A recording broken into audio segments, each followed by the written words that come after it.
Okay. All right. So, Julia, we were just talking a little bit, and you were sharing with me, what's right in front of you, and a little bit about how you're feeling now, being 14 weeks pregnant with a little baby boy. hmm Yeah, I mean, off to the corner right here, I'm looking straight at them is my IVF meds that were delivered the day I found out I was pregnant and had this positive test. And I took a test only to like kind of just like, okay, like this is the next step just to get my brain like, like let's do this. Also, my husband is a firefighter, so he was going to the station for his 2 days. So he'd be gone for 2 days, and I really didn't want to do it by myself. So I Yeah. was like, okay, like I need to start my period now because like, he's gonna be gone. So I took this test and I've taken a million tests and they've all been so stark white. Mm. I've never seen even a glimpse of another line. And, I took it and it was one of the ones where I think you have to wait a little bit longer. But obviously, I don't know that because I've never seen a positive. So I'm looking at it and it's, doesn't look like anything. And I'm like, just what I thought. But like, okay, that means like, let's get this going. And the light was off in the bathroom and I start brushing my teeth and I turn it on and I look and I see a line and I don't think I've ever been more confused in my life. Ever. It was like does not compute what's happening. My Right. IVF meds get delivered that same day. Like I messaged you saying the day before, the night before saying, I have to pause because we're starting IVF and we have, it's a big financial commitment and you were Mm. like, I wish you the best, you got this. And then the next day I'm frantically messaging you like, "Oh my God, Olivia." Oh, I have goosebumps right now. Oh, and how are you feeling right now at 14 weeks pregnant? How is your pregnancy progressing? It's been so, I mean, dare I say easy. It's not easy because of like, the anxiety of just like, I've wanted this for so long. Please be, real. But it's been really good. I feel really good. I haven't had really any crazy symptoms, which also, then my mind is like, hey, like, are we good? Like, Yeah. what's going on? But it's been really good. I'm just now kind of feeling a little bit fuller but other than that, like I feel very, very normal, which I mean is a blessing for sure. Beautiful, beautiful. And now I was looking back at our timeline that we worked together to prepare for this, and it looks like March 2025. So almost exactly a year ago is when we had our first strategy session, and that's when. Wow. Is that crazy? So you had a Dutch, we had a one visit to review that, get you going in a direction, and then you decided to come on in our April cohort because that was perfect Mhm. timing right before our cohort started. And so you did our April cohort, and then I know obviously you had been trying to conceive for, was it 2 years at that point, or was it 2 years altogether? 2 years altogether. I think at that point, probably what, like 18 months, Okay. 16 months, something like that. Yep. Um, and I already had done a lot of work with acupuncturist who was also in the fertility space. And that was really like kind of my gateway, which was really helpful. So I got the Dutch through her Mm-hmm. and a lot of things just like that was blowing past like the normal doctor stuff. Cause I mean, like I got no assistance whatsoever, which was disappointing. And so she really gave me not answers, but was like, okay, let's start digging through things. And I think the frustrating part is that like there were no like huge red flags with me. I had regular periods, I ovulated, and that was confirmed. My husband's sperm analysis was like, in the normal ranges, like nothing was ever flagged as like, oh, you're depleted, really depleted here, or blah, blah, blah. And I think after the first strategy session with you, um, you were looking at all my blood work and you were like, oh, like just finding little things that otherwise, even with my acupuncturist, which she really set me up for success, I feel like. Yeah. But it was just really nice to have like a professional be able to like pick apart things and being like, let's look into this more, let's look into this more. This is a little bit weird, like let's figure this out because nothing was like red flag, oh my Glaring gosh. at us. Yeah, yeah. And that's what the beautiful thing is a team about a team is, right? I don't sit here and come on here and be like, this was all me. Like, Yeah. thank you. You know, it's obviously all you, right? The woman, the couple. That's where the change happens and occurs and has to take place. But oftentimes it's a team that gets you here. Your acupuncturist, you know, sometimes we have good, you know, helpful OBs or helpful Yeah. PCPs or whoever it is, right? And it really does take that multidisciplinary approach, which is kind of unfortunate in a way that we have to kind of like seek out all these people to help because we wish that we could just get that care up front as part of the Yeah. standard approach. And sometimes it feels like we're doing something wrong when we have to like go to another person or like maybe get another insight. But I love how you just said that, you know, like your acupuncturist got you started, like, hey, let's open up this door. And then we just continued to go through that door. Yeah, totally. And I feel like going into the core cohort, I knew like a good amount. I wasn't going in just like blind. So I was really able to like absorb it more. It's like when you like are at like going to school and you like have not studied at all and you're taking a test and you're like, I don't know. Yeah. I feel like I could really like understand what was going on because I had done like that prep work, which was really nice because I wasn't just like reading this being like, you know, all the information that was given to us and just like, well, okay. I Yeah. could kind of like figure it out for myself or for my own story, which was really helpful. And I think the strategy session was like the most, that's what really sold me. It just, after talking with you and you doing all of this, all of a sudden I had all this information. Like you get this protocol that was like so detailed and it just like, it gave you a plan that was like really written out and really concise when you're coming from a place that's like not concise ever and everything is like, well, maybe or like whatever. It just like, it was really digestible, which was really nice to have. I like hearing that. So, and I want you to kind of talk a little bit about this, if you're okay with that. Coming into the cohort, most women and feel like they already know this information, and that's Yeah. actually one of the pushbacks that we get. And I totally understand that. Like, I feel like I already know this. Like, I feel like I don't need to do the cohort or the curriculum because I already know this. But I love how you said that.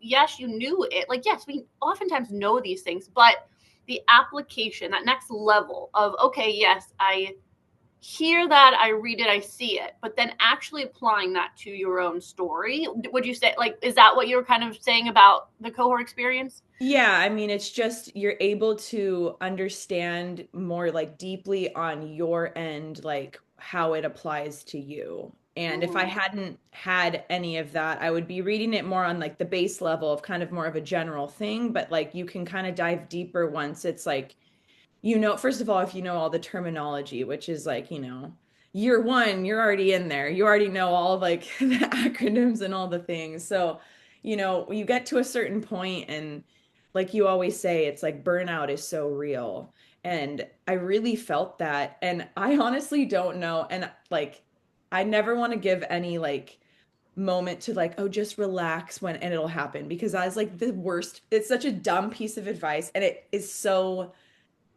it hurts so badly because you're like, do you think like what do you think we're doing here? Like, how can I relax when it's something I want so badly?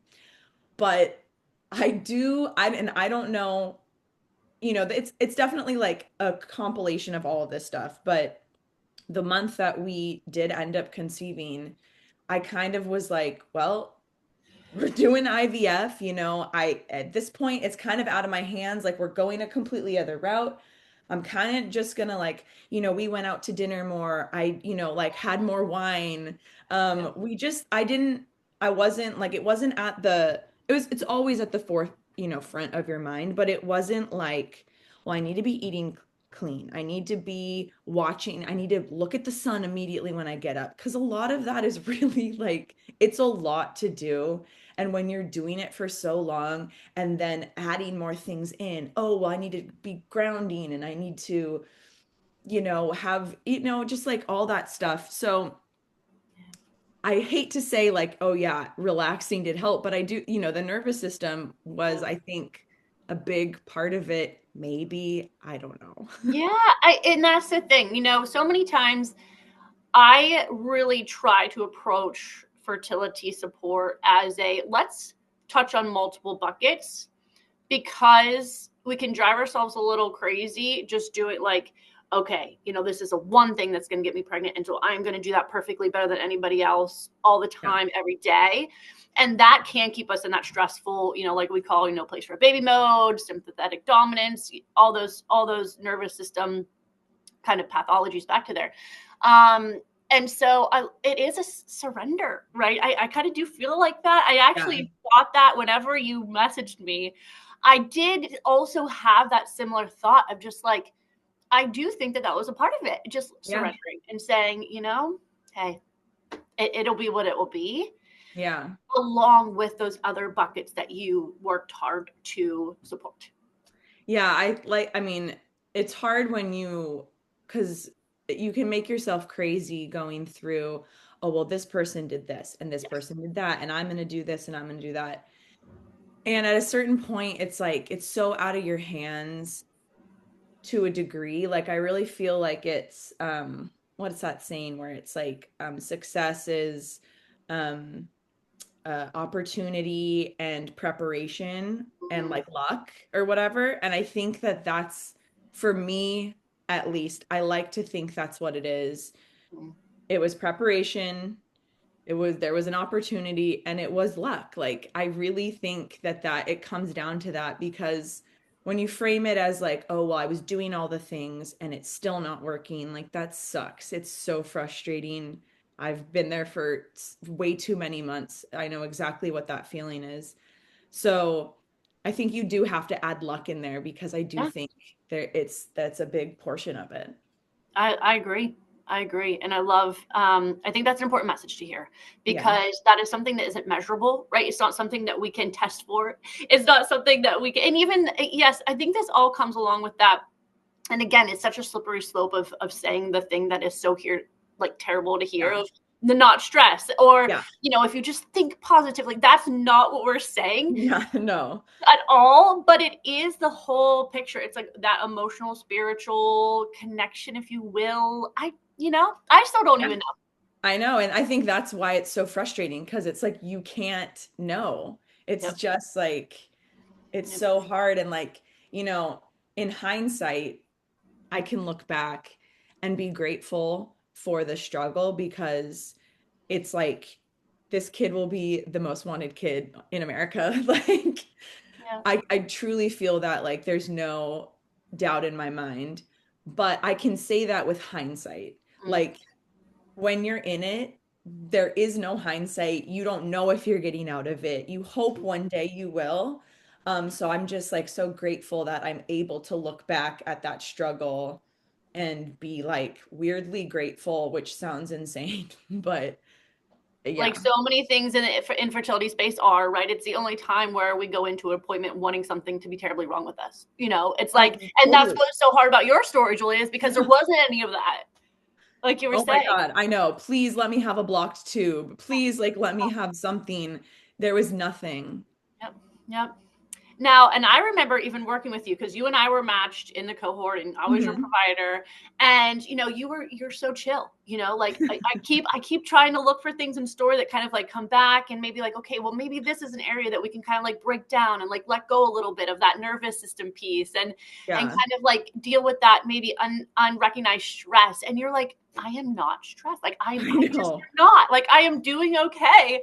And so that was always a part where I was like, felt like maybe I wasn't supporting you well enough or like good enough in that. Do you think now looking back in hindsight, because again, we don't know until we're on the other side. And you kind of mentioned earlier in the conversation about like maybe being in like a checklist mentality, like, okay, I wake up, I look at the sun, I wake up, I have breakfast, an hour and eating, like I do the grounding, I do this. Like, do you feel like that still was a part of how you were approaching things? I think like when I'm not like a really like stressed person. I always explain myself as a type B plus person. I remember you saying that. Because it's like I'm not like go, go, go. I like to relax. I know when my body needs to like, if, I'm pretty in tune with my body and like what I need. I need to sleep. It's not a negotiation over that. And, if I don't sleep well, like, guess what? I'm taking a nap. Like, that's just how it is. Um, but when it's something that I want, I can be pushed into more type A. But I don't think necessarily, like, I think emotional stress was high. I mean, I Sure, know emotional stress was sure. high. Like, I don't think I've cried so much in the past 2 years, like in my whole life. So that was, I think, the burden where my stress was coming from was just emotionally just trying to deal with it. And like the waiting game. It just like Mm, feels like you're in this waiting room and you can't move on and you can't go back and you're just in limbo. And that is hell. yeah, It's yeah, hell. yeah. So stress wise, like I don't know. Like yeah, I was trying to, get stuff done, but it wasn't like I was like it was making me crazy. Like I was still living my life. I wasn't really Beautiful. so restrictive where it was like consuming me, but it is always on your mind. And so that there's something to be said about when it's just like it's the only thing you can think about, and going to like birthday parties Mm, is impossible, and going to just even going out and people asking like, so like what's up, and you're like, I yeah, have just been crying for the past like 4 days, like that's what's up, it's like it makes things just so much harder. And then yeah. yeah. What was it like having support of the cohort? Do you feel like that lifted some of that weight a little bit, or to just, I don't even want to lead into it. Did you feel like you got support emotionally during the cohort in the struggle? Definitely, and especially like it was great to, if I had a question like in the classes, I was free to ask, and or I could, if I thought of it afterwards, I could message like the board or whatever, and someone outside could answer, or the three of you could answer, which was like, having three professionals just like answering your questions. So I really tried to like, if I had a question, if I could and have it answered like through the Zooms, because Mhm. that's like the most straightforward. But I was always able to like, oh, if I'm thinking about this, I could, write it in. And that was really nice to just have someone on your team who is able to give you some like kind of response. Yeah, yeah, wonderful. And that's what I always say about the cohort too. I mean, it's three functional medicine experts right there for you. So Yeah. such a beautiful opportunity. And I before I kind of I love ending these follow-ups, testimonies, whatever we want to call them, reviewing your why when you first came in, which I have in front of me from your Okay. intake. And so I'll do that in a moment. But before I Okay. do that, is there anything else that you want to share just about? I mean, you had so many beautiful pearls there for people going through the thick of it. Is there anything else that you would like to share for somebody who's thinking like, okay, where do I go next? I feel like there's just no possible way that anybody really knows anything or anything to do to help me. Yeah. I think again, I'm able to look back now, and what I wish I would have done, I think, is, they say, oh, try for a year and then we can look into stuff. And also, I did two IUIs that failed. So two failed IUIs, like right before that was August and October. Mm-hmm. So I mean, and so I was like, all right, well, I was trying to not have any sort of well, I mean, I was trying to, go the more like, natural route. And at a certain point, it's like, okay, well, what are we doing here? So I needed to try something new. Did two IUIs, thinking like, there's no like red flags, like what's going on? They're putting it right up there, like let's try to figure this out. And, those failed. And so IVF was our next step. And um I just yeah, I think if looking back now, the waiting the year, if it was me doing it over again, I think I would have wanted to done a strategy session sooner, or to be so honest, I would have done like the program, I don't know what it's called, like the concierge program or Yeah. like whatever, or Concierge just like the conception. one-on-one, just because like you get so much information and you have someone literally holding your hand, Mhm. walking you through it. And that's what we're missing on all of this. You go to your OB and they're saying, "Oh, well, your labs look good, blah blah blah." I asked them, I said, "Hey, can you look into my thyroid?" "Oh, your TSH is fine." And I'm like, "Okay, I understand, but like I know that there's more to it." And when you start knowing that there's more things that they could be testing and they don't, that's where the frustration really sets in.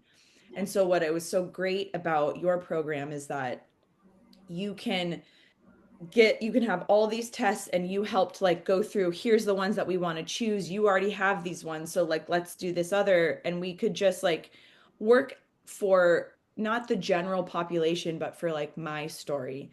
So for me, I would think it would have been great to just like jump right in and start hitting all of those things, just because it's so nice to have somebody walk you through it, who's a professional, who understands what's going on and knows that there's deeper things than just, your TSH and your blood work. That's like so just like the most basic version of blood work you can get.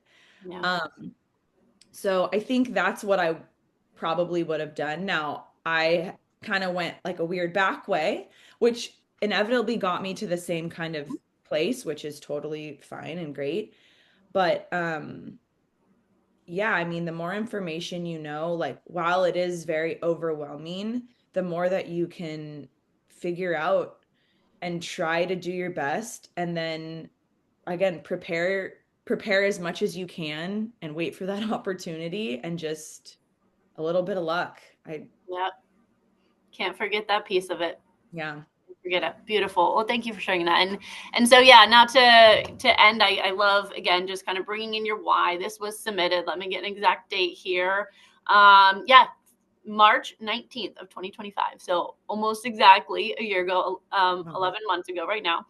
And your purpose for pursuing this approach, you said, getting slapped with quote unexplained infertility isn't sitting right with me. I feel in tune with my body, and while it seems IUI or IVF are the next options, I think I need help digging further into why this isn't working for us.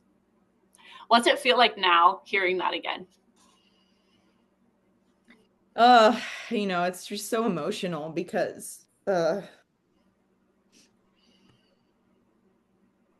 that person wanted it so bad.